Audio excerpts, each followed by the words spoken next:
The following is a presentation of the Eagles Sports Network. Richard Martin here for the Eagles Sports Network as Carson-Newman Track and Field prepares for the 2022 Southland Conference Indoor Track and Field Championships this weekend. I'm here with Director of Track and Field and Cross Country, David Needs, and Coach Needs. Now, it's been kind of an up and down season for indoor. I've had some injuries kind of plague your team, but this team has succeeded. You have 31 people with top 10 seeds, and most everybody that you entered is in the field. What can you say about this indoor season so far for the Eagles? From a team standpoint, it's been very good. You know, as an entire team, I think we've done as good or better than we've ever done as far as number of national qualifiers and everything else. At Carson-Newman, one of the things we pride ourselves in is high ranking in those events, and we're still working to that point. And so that's an area where we need to work on still. But from a team standpoint, to have so many people qualify and for our league to be getting so much better and to still have people that qualify, I think it is a great testament to our coaches, to our athletes, to our athletic trainers, to our strength trainers, to everybody that's involved with our program. It certainly has been a wonderful, wonderful year. And, of course, as you said, the depth on this team. There's a lot of great marks on this team, and you got some provisional qualifiers. We'll start with a couple. First one, mention Matthew Blackman, the freshman hurdler. Started off with a bang, broke the school record in 60-meter hurdles in his first race. Went on to reset or break that record again, 5 of his first 6 career races. He's a guy, when he was touring here, Chris Potts Howard made a moment to bring him by my office and told him, you're going to write about him a lot this year, and I have. And so what can you say about Matthew Blackman in his first year already starting out with a bang?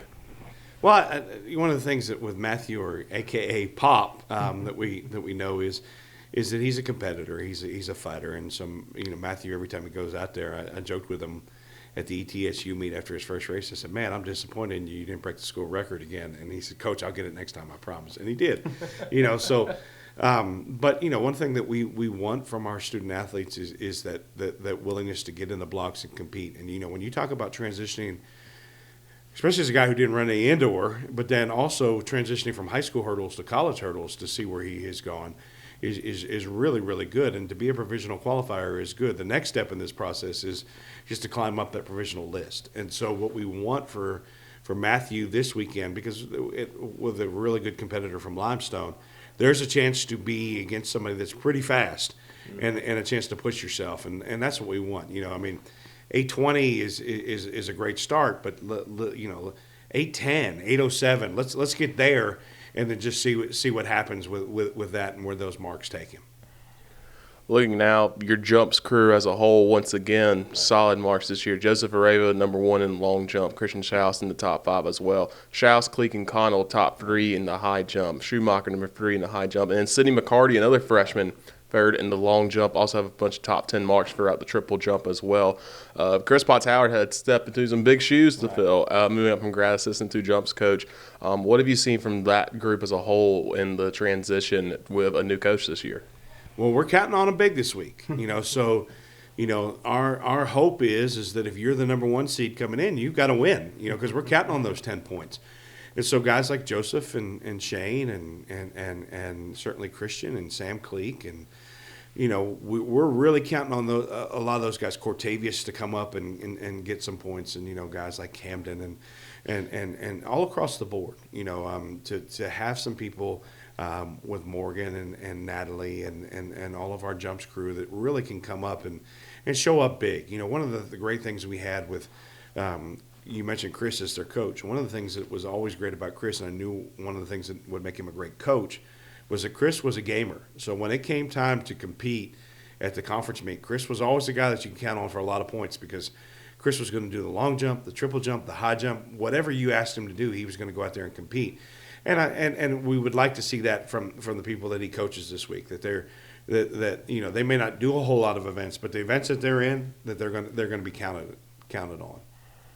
Another person who I feel like has quietly had one of the best careers here is Abby Owens. Sure. Defending champion in indoor and outdoor for the pole vault, enters as the 1 seed again. Has had numerous top 3 finishes this year, and of course also with another new coach in Coach Baker. Right. What have you seen from Abby, and not just this year, but basically her entire career to get her to this elite point? Well, one of the toughest things to practice is the pole vault, because if the weather's not right, even with an outdoor facility, it makes it tough. So outdoors tends to be better for them than indoor. And so a lot of times their only time to clear bars, other than if it's a good day during the week, is in competition. So my respect and love for the pole vaulters is through the roof, because people like Abby, like Marley, like Josh, like Matthew, and then Sam Cleek. I mean, and then with Coach Baker. I mean, there's a lot of accommodations that have to be made to get to where they need to get to, and they work hard and they're very diligent. And you know, Abby is somebody that you can ultimately count on, and is going to give you an honest opinion, and it's going to give you an honest assessment. Somebody that you can really value in her opinion, because she's a hard worker who gets after it, and we're lucky to have her, and we're excited about what she's going to be able to do at the conference championship. And of course, finally, this is the first indoor conference championship in 2 years. The first time you've been at this facility in 2 years, because they didn't host any events last year. This year didn't go over there to compete. So you do have some people who have competed at this event before, but you have a lot of newcomers who have never competed at an indoor championship or at the JDL Fast Track. What's going to be the mindset for both the veterans and the new guys coming into just to prepare for this championship at an entirely different venue? Well, it's a 200-meter flat. So you get because it's a 300-meter model or a 200-meter bank model for nationals. So you get what was really called a time assistance for anything over 200 meters and over. And so there's a lot of people that will get that little bump, because whatever they run is actually going to be marked as faster on a 200-meter flat. So guys like Devon, the 200, have excelled because they get that 200-meter flat, and then they get the conversion. So we're excited about that. Kieran and I looked at some of the sprint races, and I mean, we've got a fifth of the field, so we really feel good about that. For our distance crews, the same. I mean, you've got a pretty young group, not many of whom have had a lot of experience at JDL or at an indoor championship, and so we're excited to see what this weekend holds, because here's some things that I know, Richard. I know that I've got outstanding coaches.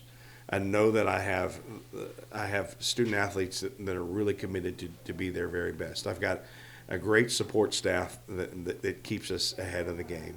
And you know what we're hoping for this weekend is to be God on. We talked about this in our meeting, that we want to be God honoring. My pastor at church, Dean Hahn, has an expression that they used in the Old Testament, and it's called Nasa. It looks like NASA, but Nasa, and what it means is go forward. And you know what we hope is that our charge this week, no matter what the situation is, no matter what the obstacle is in front of us, that we're going to Nasa, we're going to go forward. Because if we can do that, then we're going to start picking people off that are in front of us. Then we're going to start finishing higher than we anticipated and get more points than we anticipated on our men's team and our women's team. And then we'll see where that holds it for us this weekend for sure. Coach Needs, thank you for your time, and good luck this weekend. Thank you. That is Director of Track and Field Cross Country David Needs, and the Eagles will compete at the SAC Indoor Championships this weekend in Winston-Salem.